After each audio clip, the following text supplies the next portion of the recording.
Kenny and I have now done 11,000 kilometres in 12 different countries together, and I've got 5 really practical tips for you for getting started in van life that you'll need to know. Some of the real practicalities of how to van life. How do you find campsites? How do you find where you're going? How do you empty your toilet? How do you get water? How do you do all the things that you need to do to actually live comfortably in a van?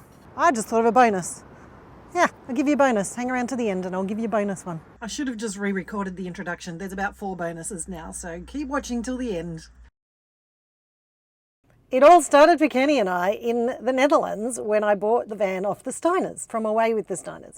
I have my new van. I've just taken it around the block and it was absolutely bloody terrifying. And I'm now going to take it for my second drive, which is a 3-hour drive to my campsite for tonight. They suggested that I go to a particular campsite in Zealand. It had all the facilities, so it would give me time to actually work out how to use them, which was a great idea. So firstly, take advice from people who know what they're talking about is a really good tip. There's your first bonus. But then after that, I had to work out where to find the next place. So how do you do that? Well, there's an app for that. Actually, there's quite a lot of apps for that. The 2 that I've used most are Search for Sites and Park for Night, but there are others out there which are good as well. Different countries seem to have more places on different apps, so I swap between the 2 depending on what country I'm in. But let's run you through one. So, Search for Sites. This is what it looks like when you crank it up.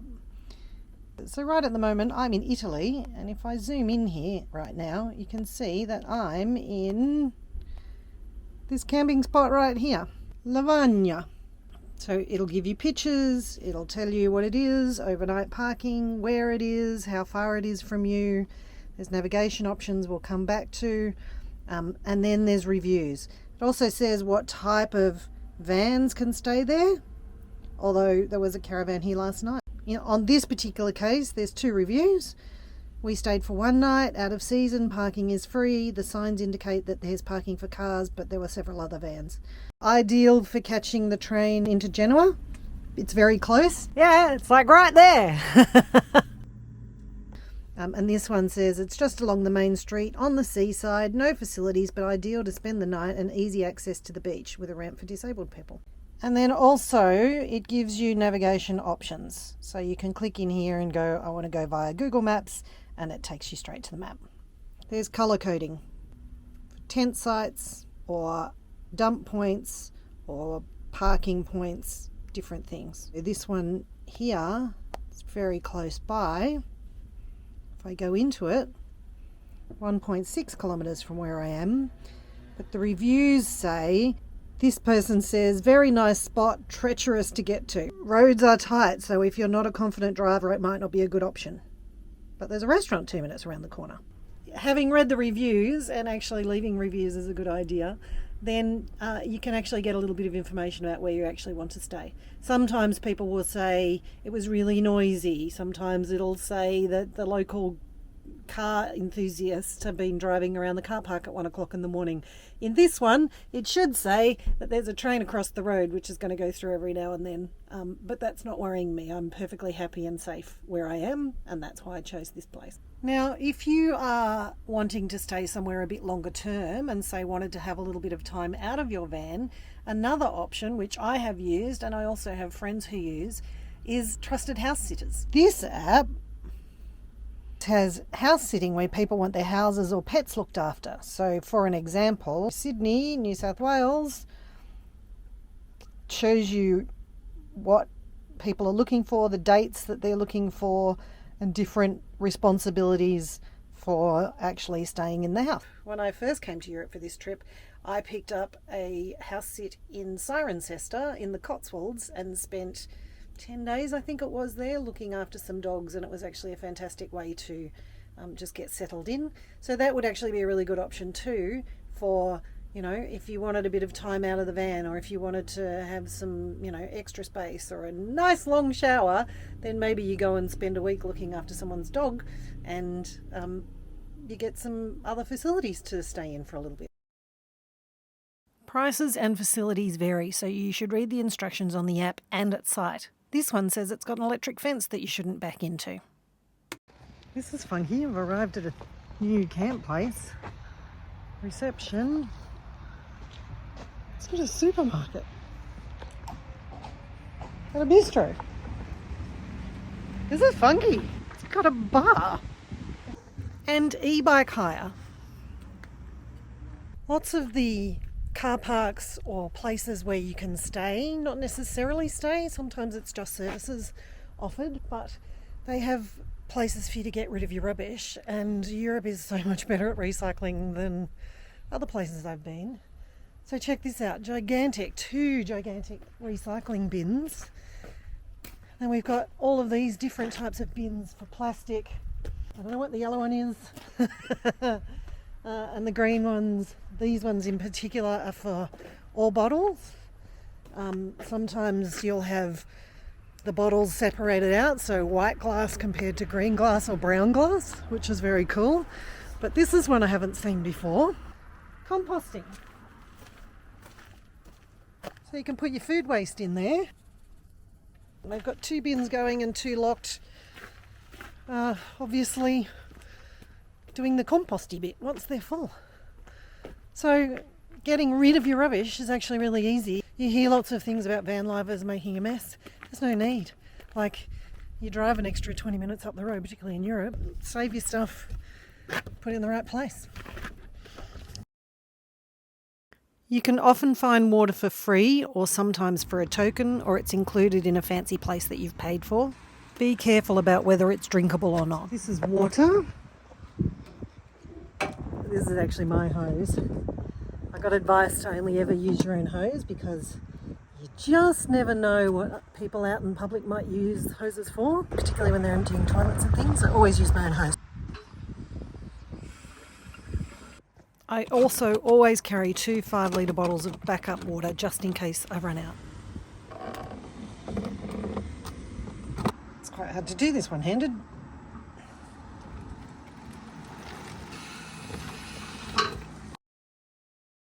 Maybe I should spare you the details about the toilet emptying, but I'll show you where it happens. You'll see these signs, camper vans with the arrow underneath and the drain. In this case, it means one of these. It's just a hole in the ground. Poop goes straight down. Actually, I prefer these to some of the bigger, fancier looking things because there's less splash. You shove the thing down there and it goes. This one in Zealand, which was my first one, is actually pretty fancy. There's a flush. This one in Scotland I wasn't even sure was one, so I had to send photos to a friend and go, is this a toilet place? Yes, you actually dump down that little tube. In Europe you can find them free in car parks all over the place, but sometimes you need a token or you need to pay a couple of euro. This one in a camper van place in Amsterdam was the fanciest one I've seen, but I have seen one of these out in the wild too. It's got an automatic machine to clean your toilet. It's like you put it in the little silver box and it does everything for you. It even puts in the chemicals that you use to break down the toilet paper and stuff. It's funky. Well, I mean, it's probably not funky. That's the point. It's probably meant to be not funky. It's cool. Most are not very fancy, but they are effective, and that is actually what you're looking for. So how do you actually deal with a chemical cassette toilet? There's a lift that handle, slide it out. It's all closed off. This little tube folds out and you unscrew the cap from the end. Then you pour the stuff down the drain. Simple as that. Give it a flush and a rinse.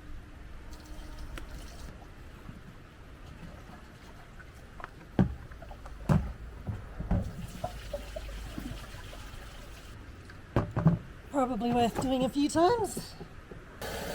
Ta-da! Now, this is a chemical toilet. Then you need to add the chemicals for next time, usually 75 mils if you've bought a concentrate.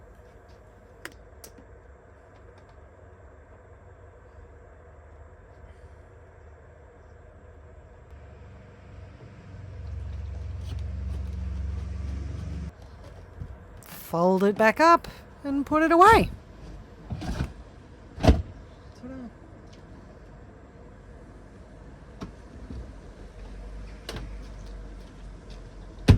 And we're all set.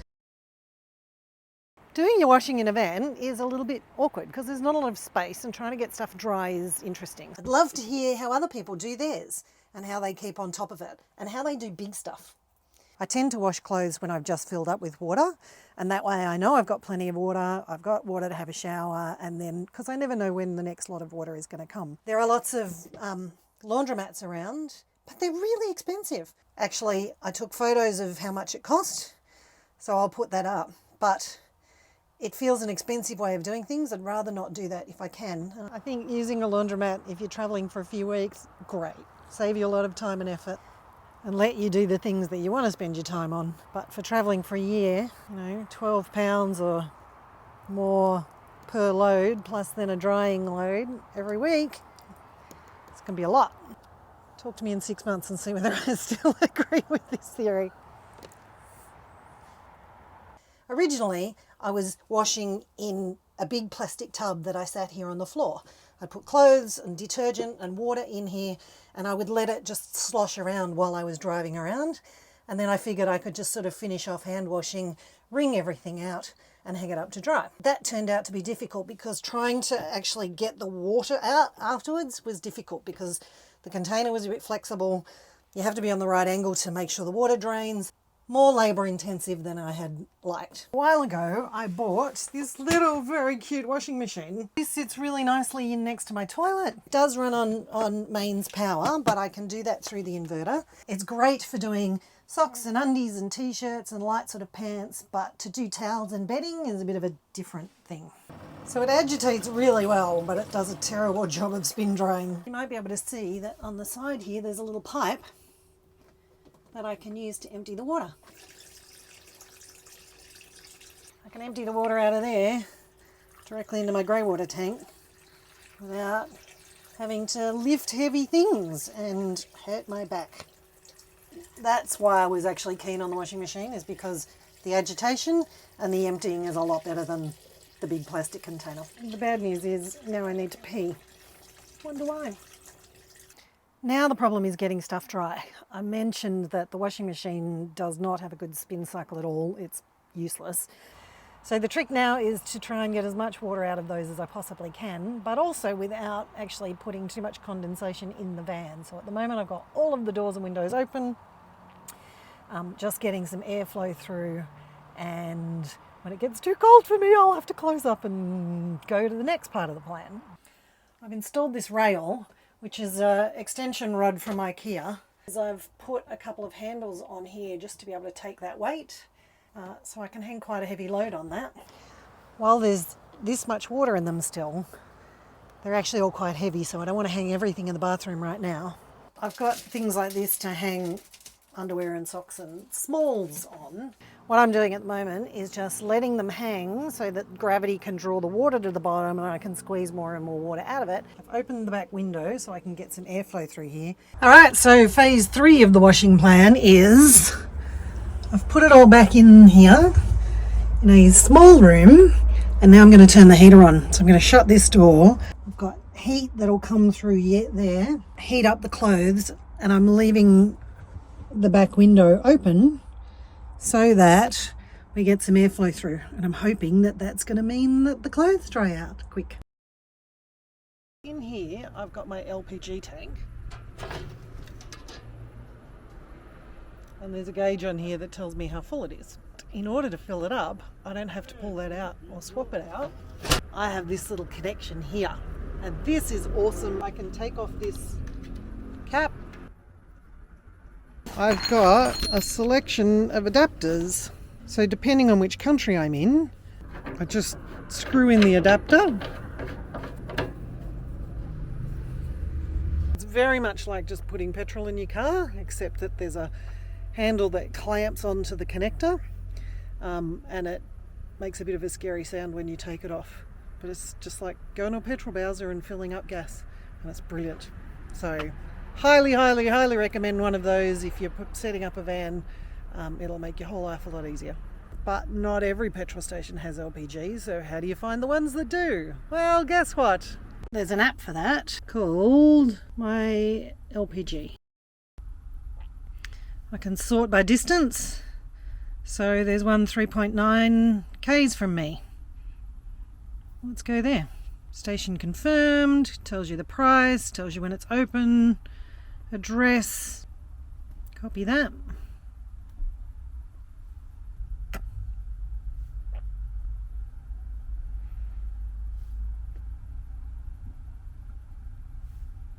Allow paste.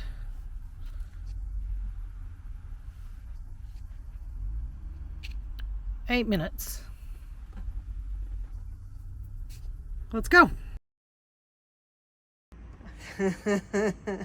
Hello. The neighbours have just gone past. One of the things about cleaning up in your van is you need to get rid of the wastewater. So underneath my van there is a wastewater tank. I don't even know how big it is actually. Oh well. So when I have a shower or I put water down the sink, it goes into that Greywater tank, and then you drain that tank over a grate. Some of the camping spots have places to dump water, or there's drainage often just in car parks in the middle of nowhere. So this air has a drive over drain. I'll show you.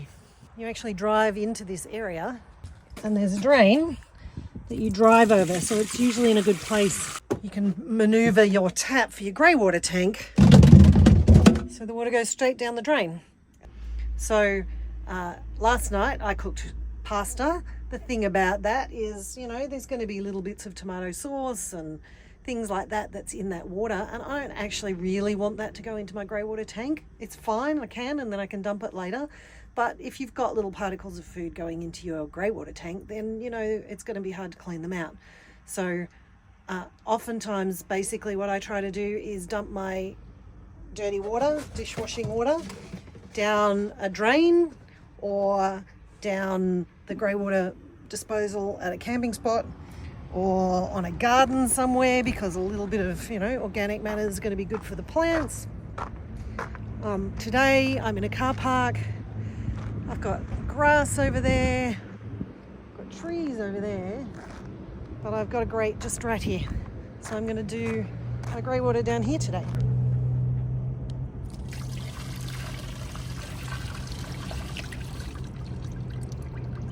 And the other side of that is I'm now not carrying that water around. So water is a kilo per litre. So if I've got a 100 litre Greywater tank under there, that's 100 kilos I'm carrying around for no good reason, which is making me use more fuel.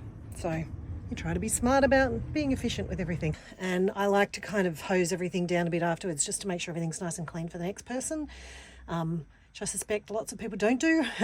So I just like to try and make stuff a bit better than when I came, because I really do appreciate these opportunities. I get to stay here for free. This is fabulous.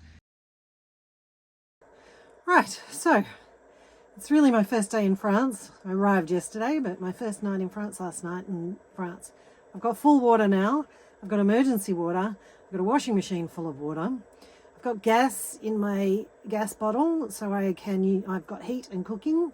And that also means it's a great time for me to do my washing, because particularly when it's getting cold at night, if I have the heater on, I can have the heater going in the bathroom, and that heat actually helps dry the clothes. If I do the washing now, I can hang washing and I can squeeze water out and get most of the water out before I turn the heater on a little bit later on. So I'm not using as much gas to try and get it dry.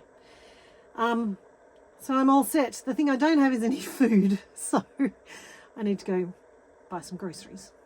Let's go looking for a grocery shop. So I'm sure none of you need to be told how to find a grocery store, so I'm not going to go into that.